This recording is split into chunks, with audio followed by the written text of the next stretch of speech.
Well, hello, everyone. It's your girl, Gabrielle. Welcome to a brand new episode of Hot Topics.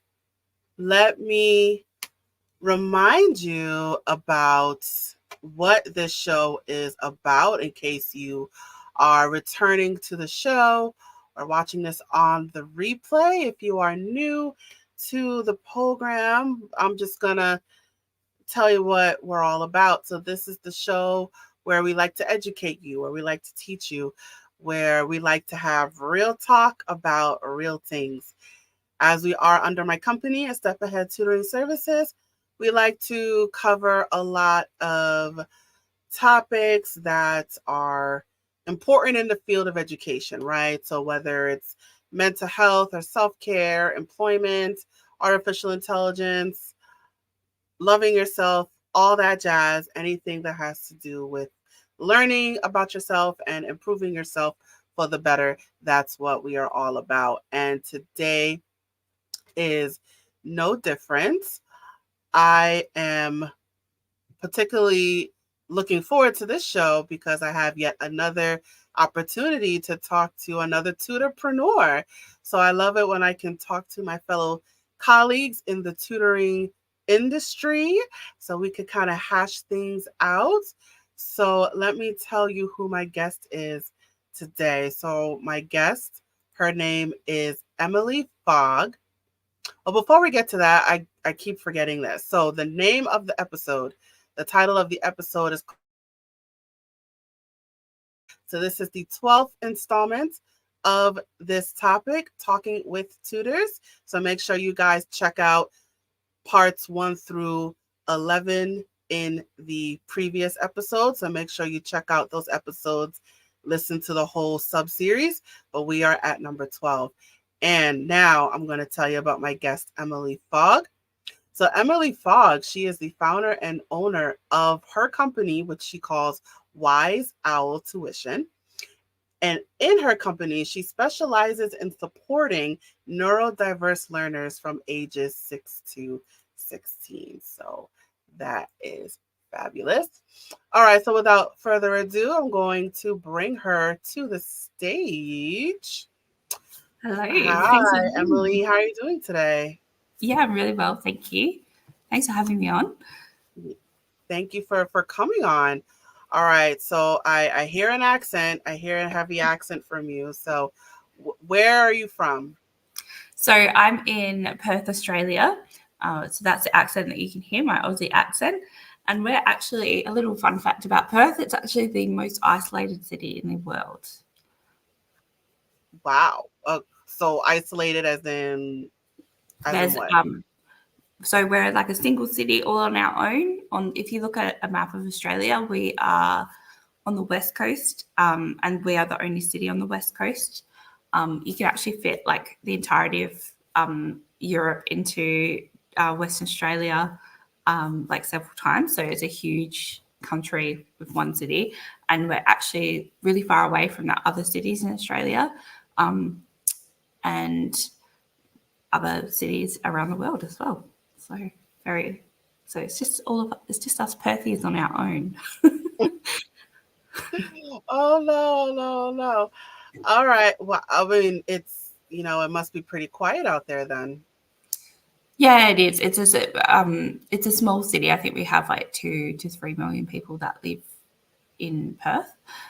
Yeah, but definitely. So definitely, if you go out to like the country areas, it's very quiet and very isolated, but also really beautiful.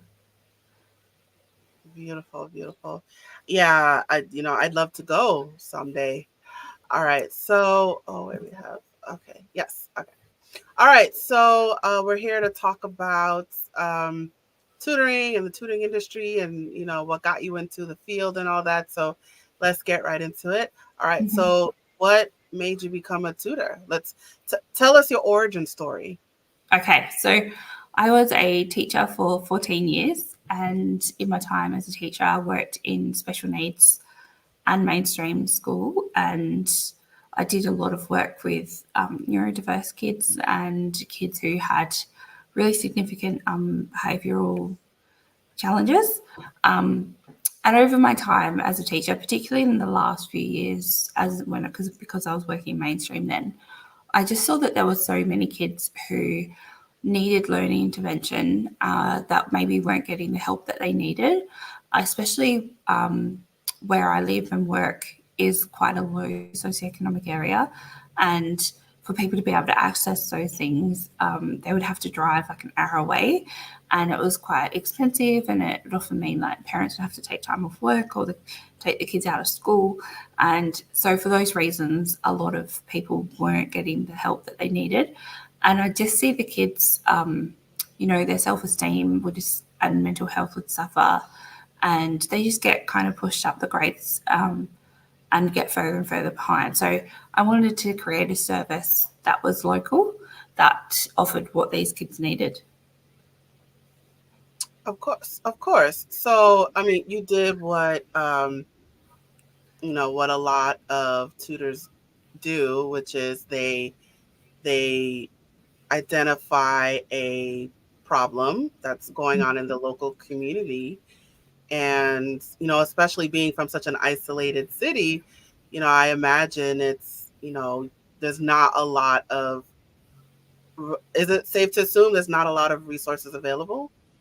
No, there's not. And a lot of the tutoring offerings that are here are often like there's no regulation around tutoring in Australia. I don't know if there is in the US.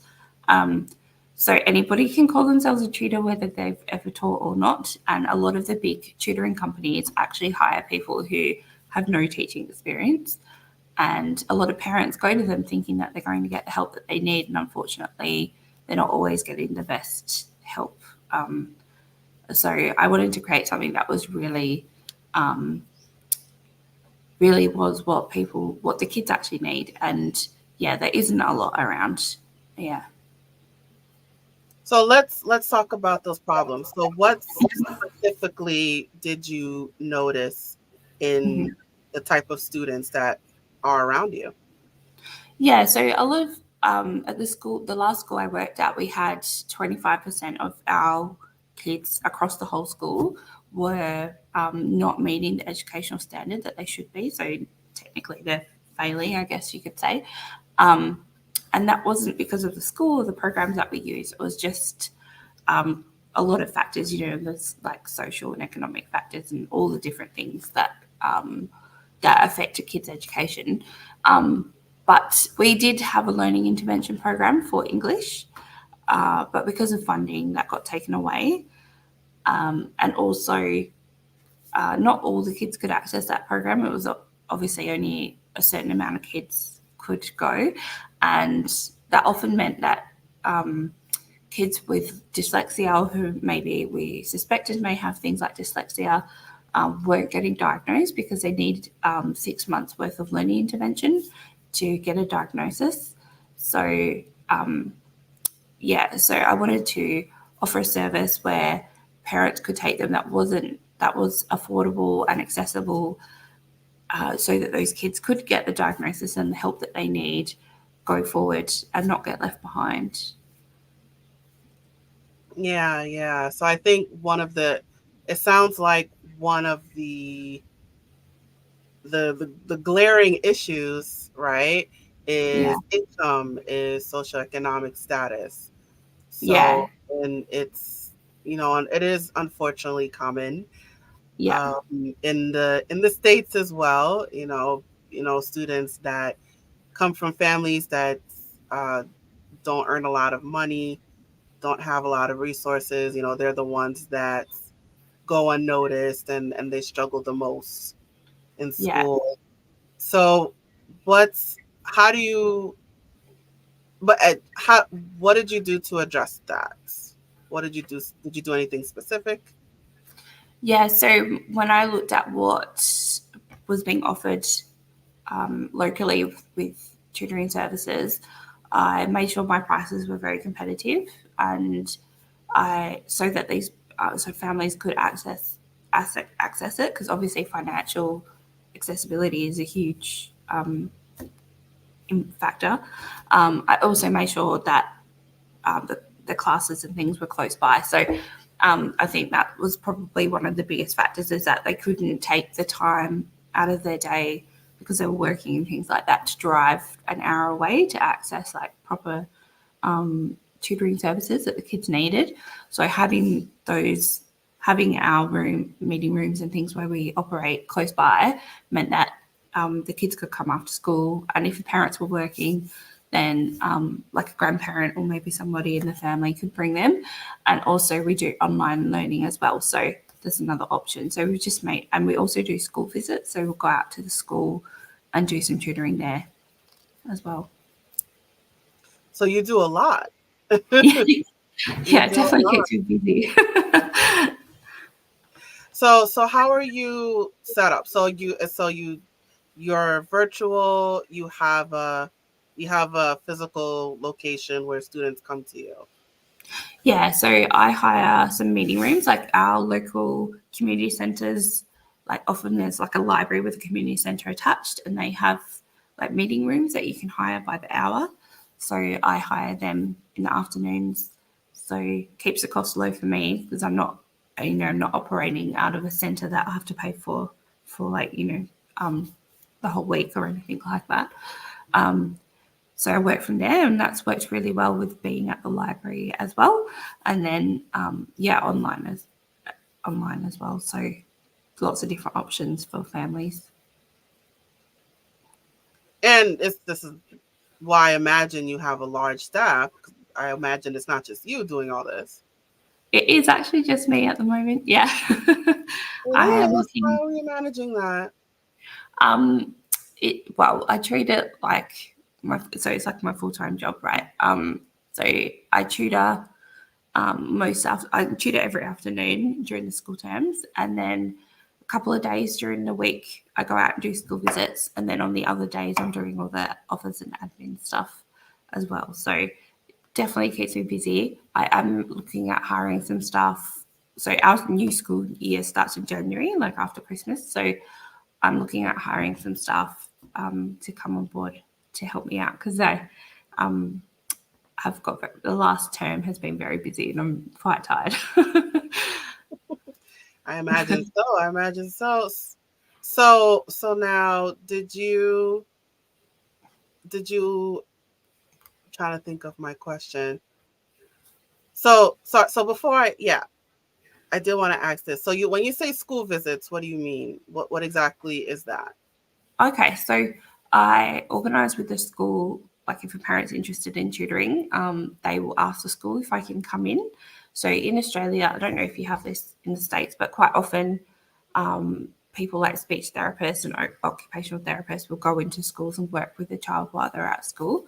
Um, so I will go to the school, I'll take the student out of the classroom and we'll work in like another area, or a lot of schools have like therapy rooms, or just a space where we can sit and do some activities. So we'll do that. So the child comes with me outside of the classroom, often for about 45 minutes, and we'll do our tutoring lesson there, and then they go back to class.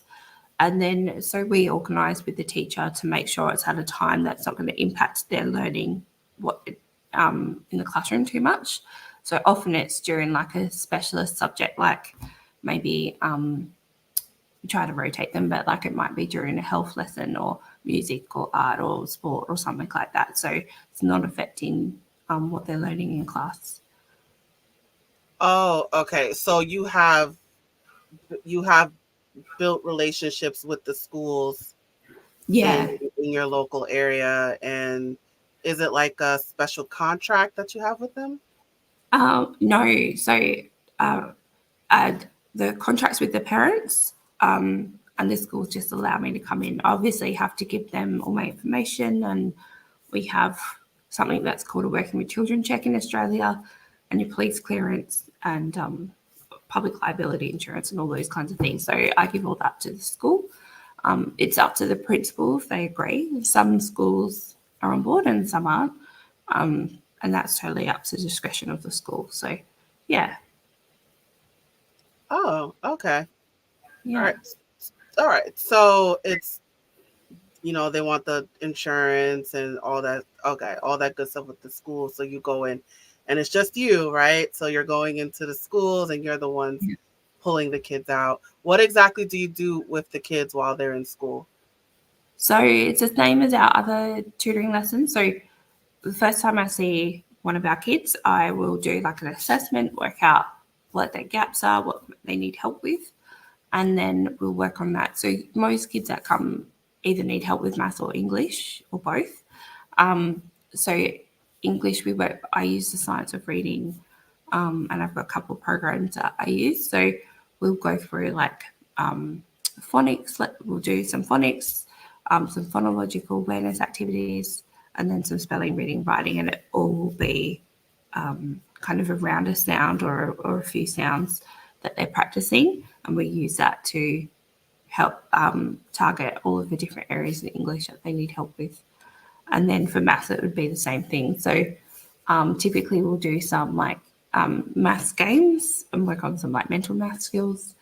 And then we will look at, I often do like a short kind of activity where it's like 20 questions from Australian curriculum to keep them up to date with, when kids like they learn addition for like 5 weeks and then they go and learn subtraction for 5 weeks, but then they forget how to do the addition problems. We do a little bit of every kind of area in maths from their curriculum so that they don't forget how to do them when they've learnt them. And then we will focus on like a special topic each week. So we might work on like multiplication. Multiplication is often like a really common one, especially for my kids that are in like 5th and 6th grade. So we'll do like maybe like half an hour on multiplication and then brings us to the end. Oh, wow. And all that is, how long is that usually? You said 45 minutes. Yeah, usually 45 minutes to an hour, depending on the age of the kids. So my little ones, we do 45 minutes, and the older ones do an hour. And is it like, is it in the middle of the school day? Is it after school, before school? So when I do the school visits, that's during the school day, but otherwise it's after school. So the kids come and see me after their school day. Oh, okay. Yeah. So give me an outline of your day, because you have a lot going on, right? So Yeah.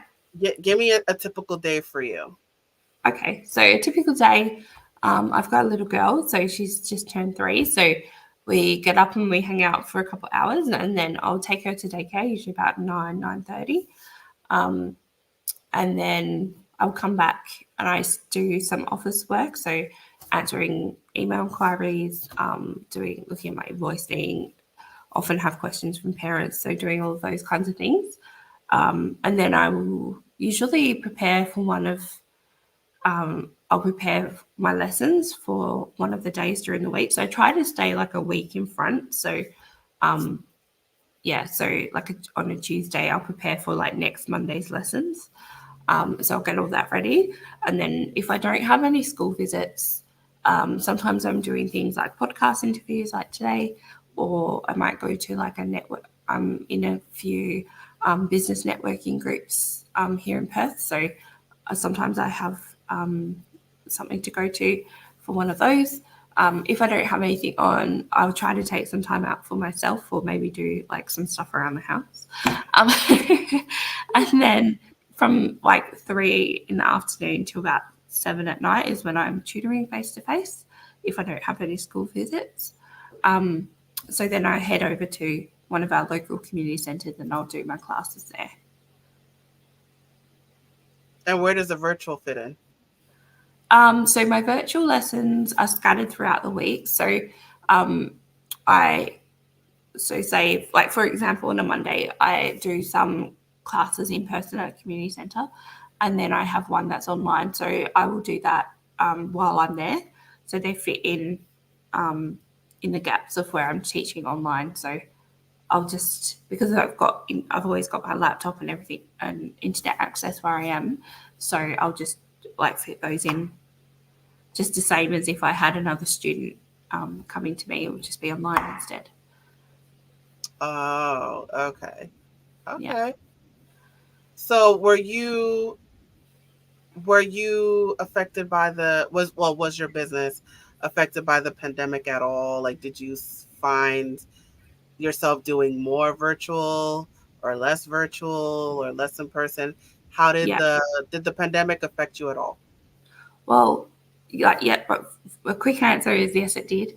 But I only started the business last year in January 2020. So the Oh, you're pandemic, yeah, so quite new. But yeah, it did. So WA was quite unusual in that. So what happened here was our like premier, like the state, um, like the state head of state person. Sorry, losing my words. He locked down WA, so for about 2 years, nobody was allowed in or out. So um, we, if you were from overseas or if you had family overseas or in the eastern part of Australia, you couldn't go and see them, and they couldn't come here. So it was really strict. But because of that, we were really quite unaffected compared to other parts of the world from COVID. But in 2020, we opened up our borders. So when I started the business, our borders opened and we all got COVID then. So COVID really impacted my business in that I planned to do group classes, but parents were like, no way, I don't want my kids mixing with other people because they're going to get COVID. And they didn't want to do online learning because they were totally over it. Because we did do some online learning in the beginning of the pandemic. So it was quite a challenge, I have to say. So I had to kind of quickly pivot and change what I planned to do from group classes to one-to-one classes.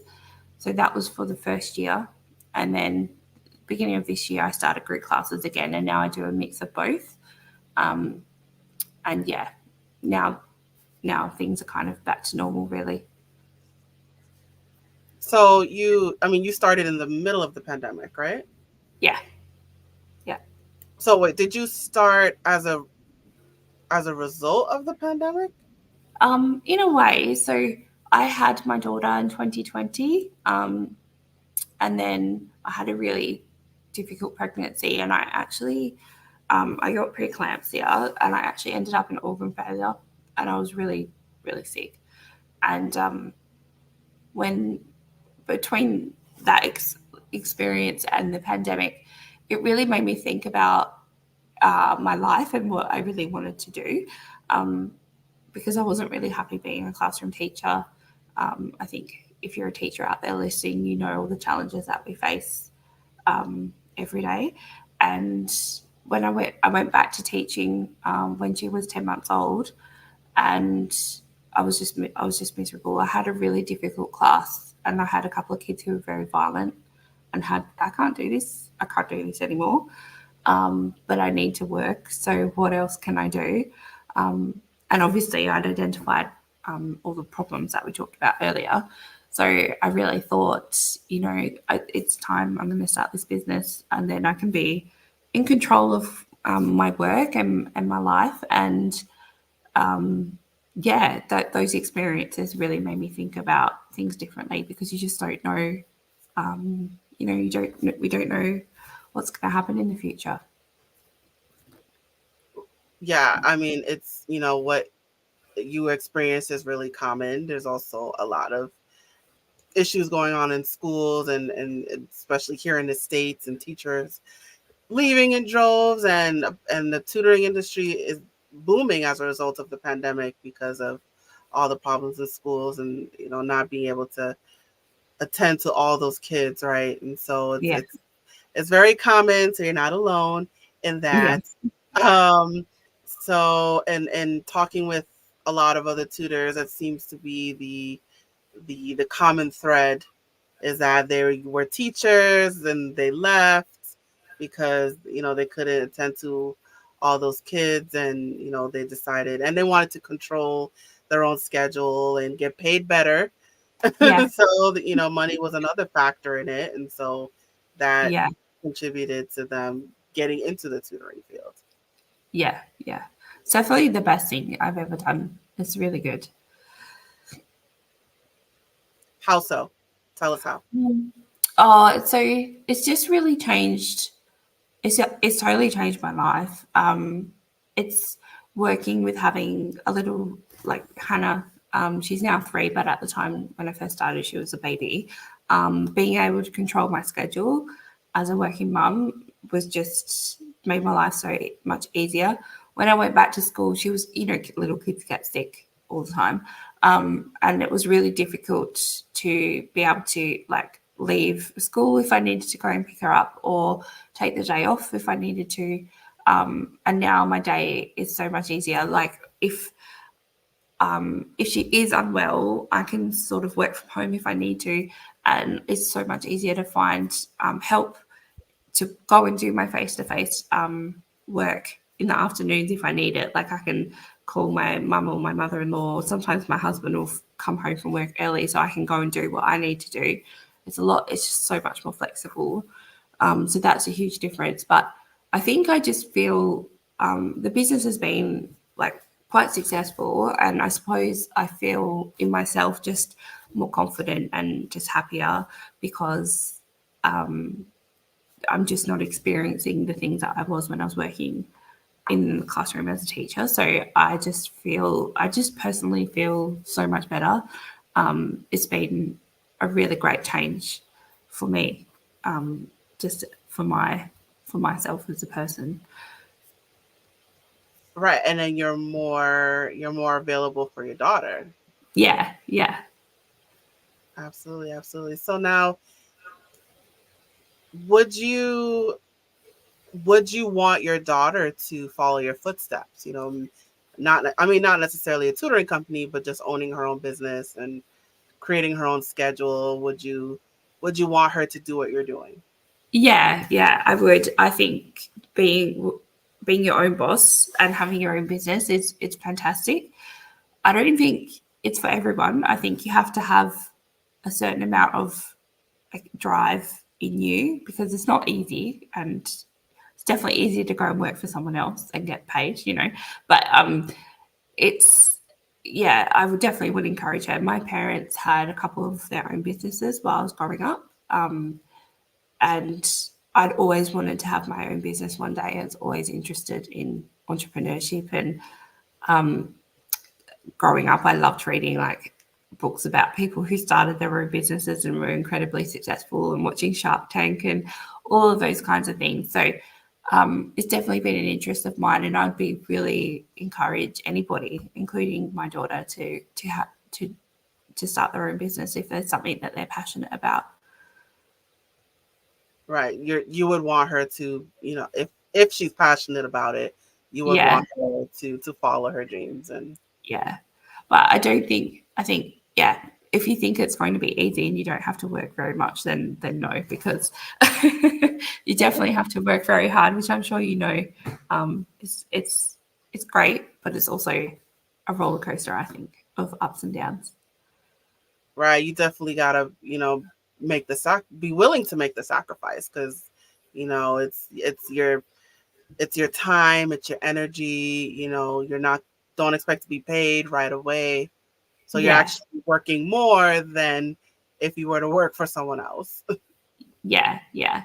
But I think after, like, I definitely, when I first started the business, I was working really, really hard for not much money at all, and I was reinvesting everything into the business so that I could grow it and get it to the point where I want it to be.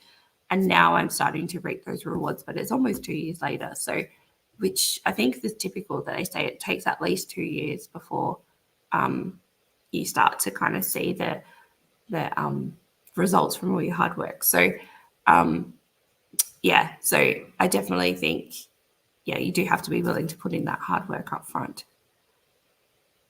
I agree, 100%, 100%. All Yeah. right, so let's get into just your focus, your business focus. So, we'll start with the basic. What subjects do you cover? What ages? Hmm. All that good So stuff. yeah, so I cover mainly English and maths from kids in 6 years old, so that's year 1 here, up to year 10, age 16.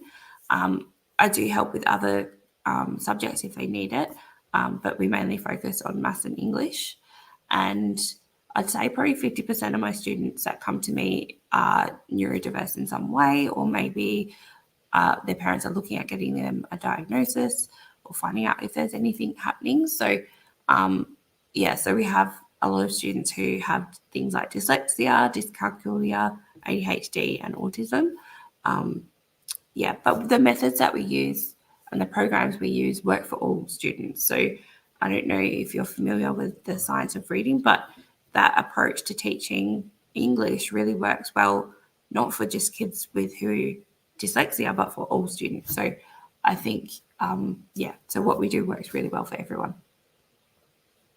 Well, I'm not familiar with the science of reading. What is that?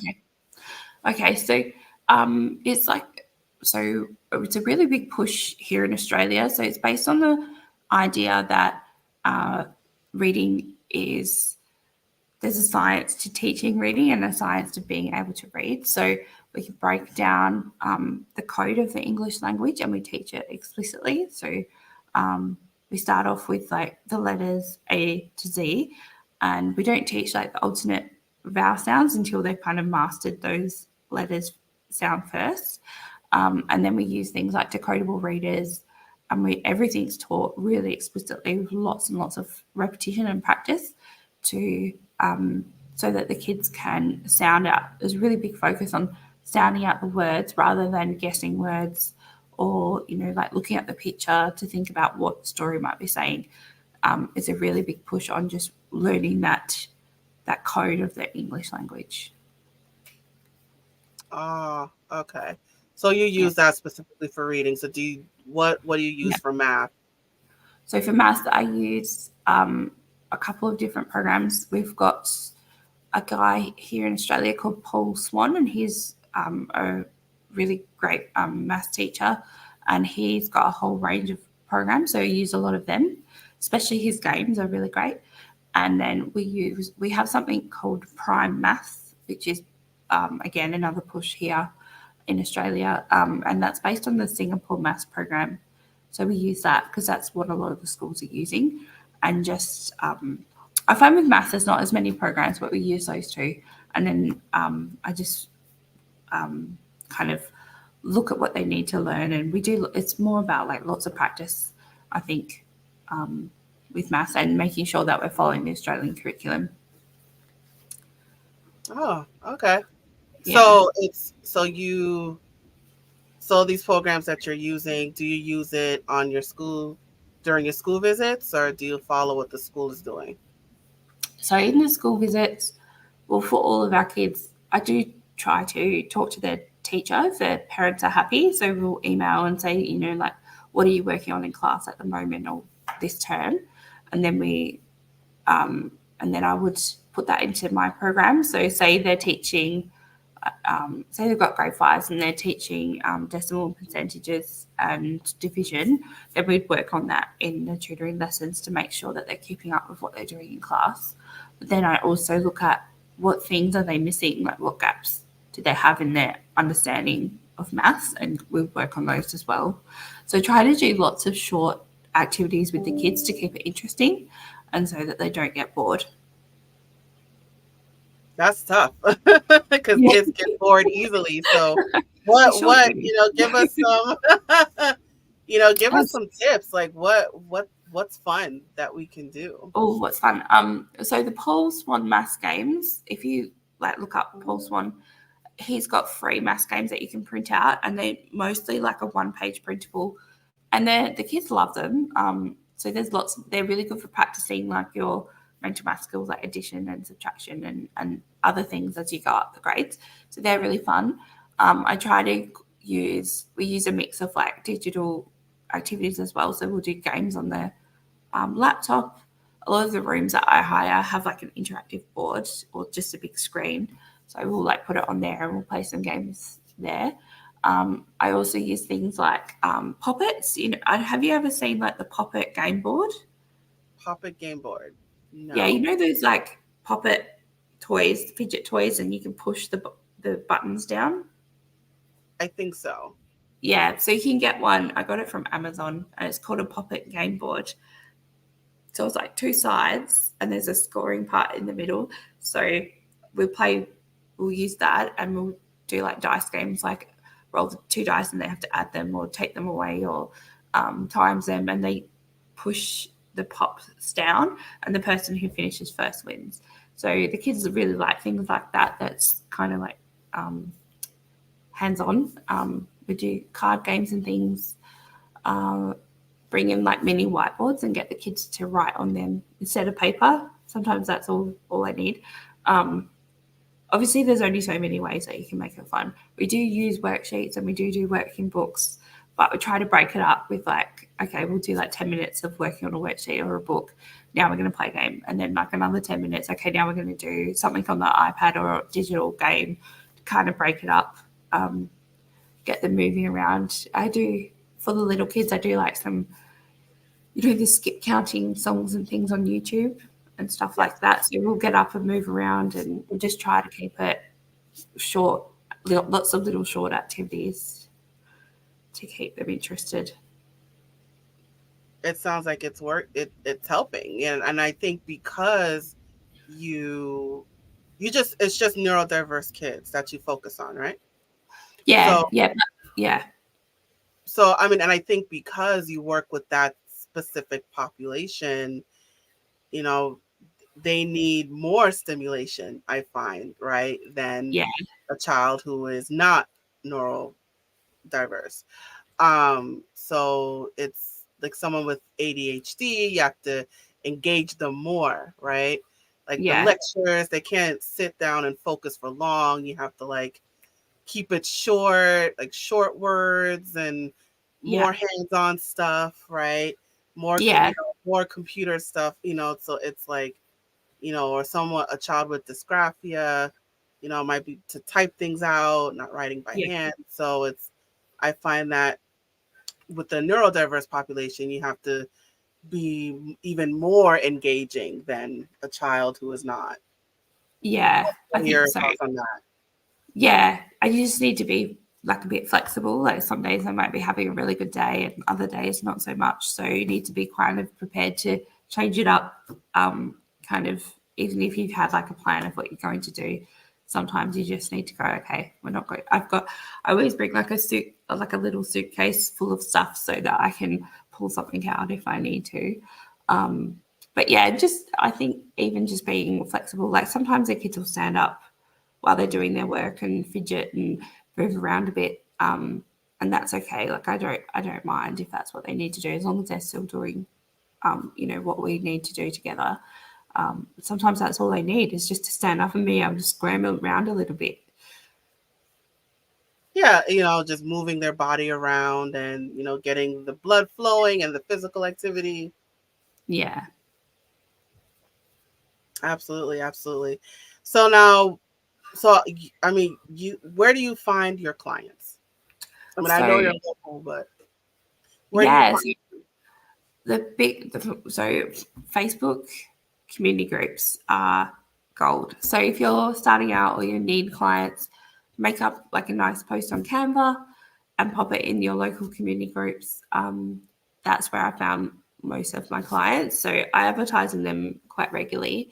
And then I also made a website when I first started, and I really concentrated on using Google My Business and writing blogs, and that now brings me traffic without me having to do anything. So people will just search for a tutor in Perth or their local area. Now name will come up. So that's another really good way, something else to work on. It doesn't work straight away. It takes time, but once it's there, you pop up in the search results, which is nice as well. Good. So these are good tips for any, you know, tutors that want to get into the business world, right? So, Google, the keywords, the SEO, um, and then Facebook and the groups. Yeah. But yeah, Facebook and groups are still the best way to I find people if I need new people. So, are you full to capacity? Are you still looking for students? At the moment, I'm pretty much full. I've got a couple of places available in my group, in a couple of group classes, but they're still pretty full. There's only like 1 or 2 spots left, so that's for this term, and then throughout, it's always really busy throughout the year. But I'll definitely be doing like lots of advertising leading up to when our school year starts next year. I find that's kind of the quietest time, so I'll be doing lots of advertising over the next few months to kind of make sure that I've got students starting after Christmas. Awesome, awesome, awesome. And are you comfortable talking about your rates? How much do you charge? Yeah, so I charge for a group class $45 per student, and for one-to-ones I charge $85 per student.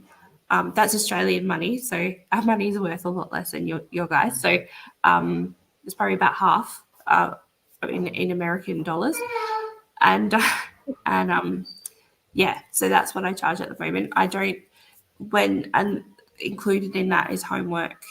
At the end of the term, I write a summary about how the kids have gone, like a progress update, and send that out to parents. So that's all included. And the kids who come to see me one-to-one, I don't charge for like initial consultation. That's all included in that price as well. So yeah, it seems to have been quite competitive to what other places are charging. And in the school visits, does the school pay you? No, the parents pay me, and I charge the same. So I charge $85 because it's a one-on-one. But sometimes I will charge a travel fee if it's not close. If it's not close by, I will charge a travel fee for my time driving there and back.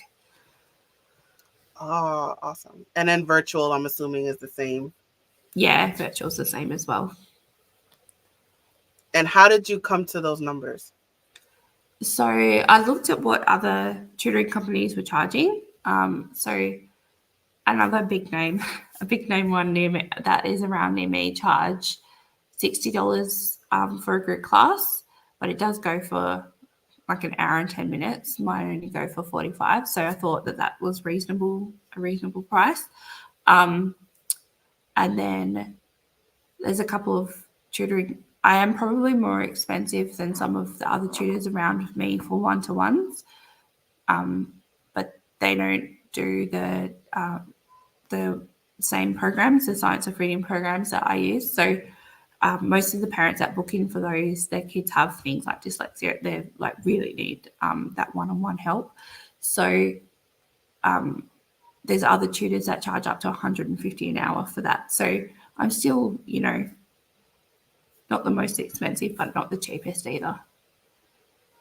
So it's like you're looking for a middle ground, and you're also factoring in the population that you work with, Yeah, their socioeconomic status and all that, but you also want to make a living, right? So yeah, yeah, so it's like, it sounds like you're looking for that sweet spot middle ground.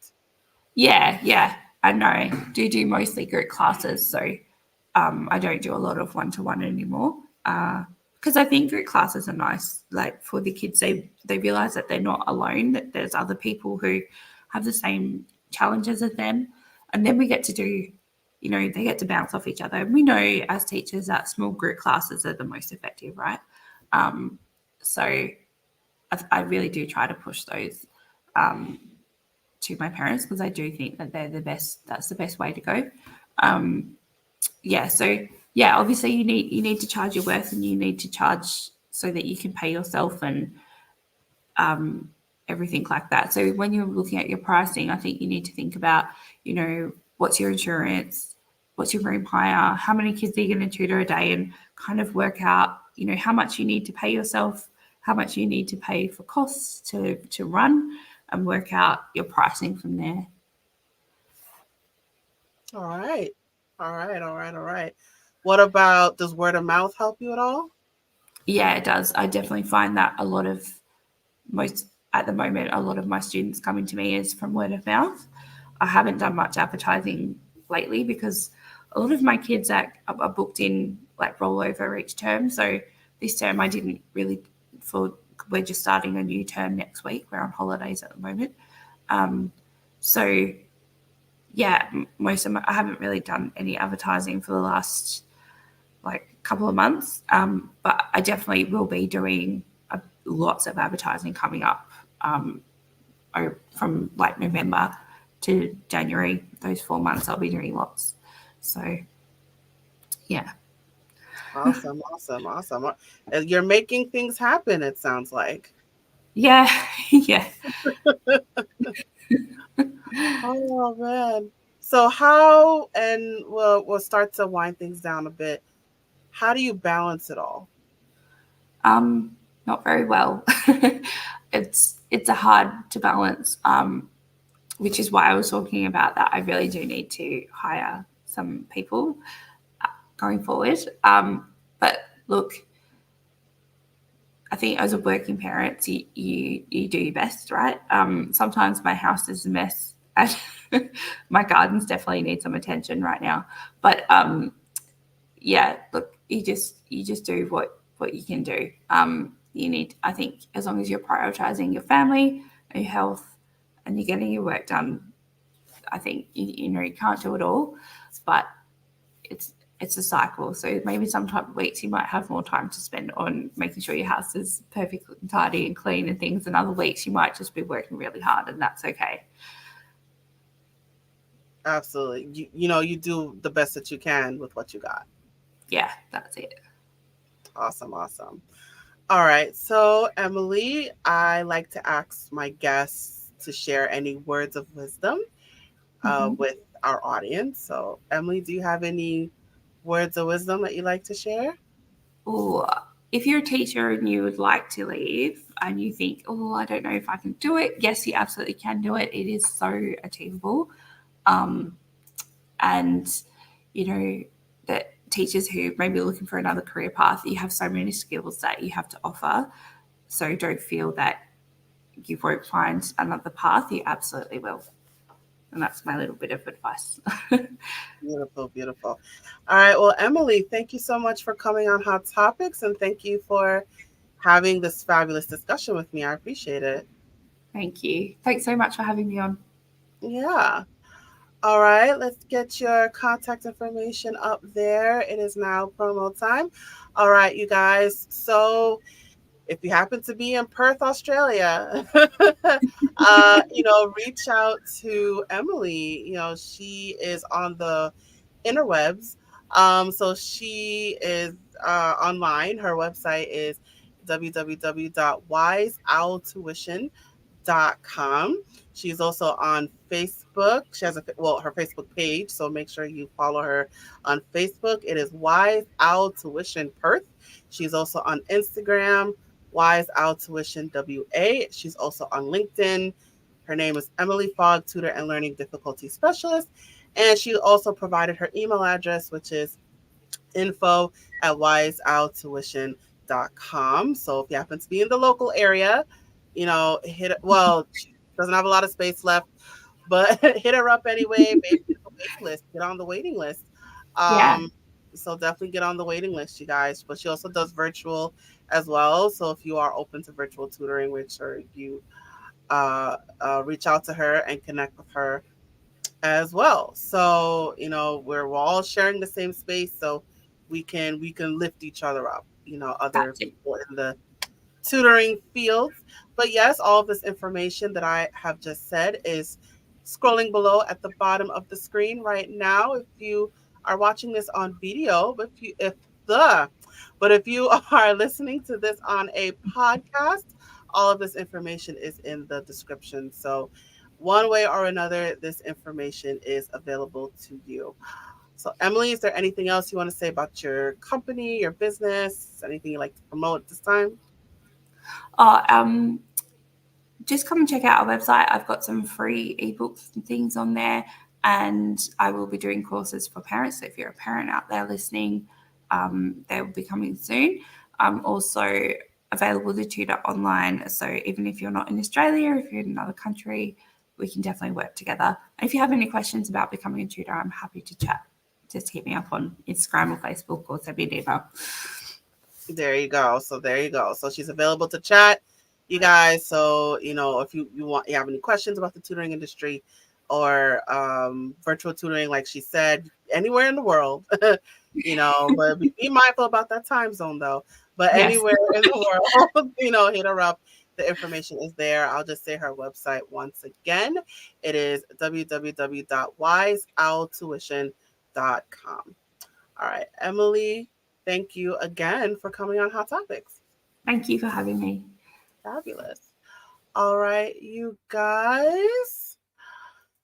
All right. Well, that was fantastic. I love it when I can communicate with guests, especially when they're in different parts of the world. So that's the beauty of the virtual space, is that no matter where you are in the world, we can come together to spread knowledge. So, but yes, let me take this moment to thank you again for joining me in another episode of Hot Topics. Let me take this moment to remind you that Hot Topics is a production of my own tutoring company called A Step Ahead Tutoring Services. So if you would like to learn more about my company and the services that we offer, our website is www.astepaheadtutoringservices.com. If you happen to be in the hi Bertina. Okay. If you are in the New York City or Long Island area here in the States, we do offer in-person services, but we also do virtual as well. So wherever you are in the States, in the United States, right now, we're just focusing on the United States. If you happen to be global in other countries, let me know. But preference will go to the United States.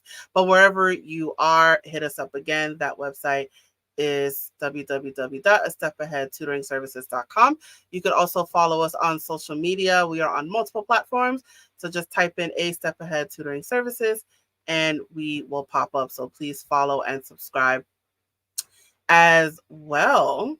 And I also encourage you to leave a comment in the comment section below and give us a rating, right? So, however you are taking in this episode, if you are watching this on video, listening to this on a podcast, however you are taking in the sound of my voice, I encourage you to leave a comment in the comment section below or in the comment thread. Let me know your thoughts about the episode today. Did you like it? Did you not like it? Whatever it is, it helps our algorithm. So please drop a note, give us a like, a follow, whatever it is, but drop a comment in the comment section below or in the comment thread and give us a rating as well. It definitely helps us out.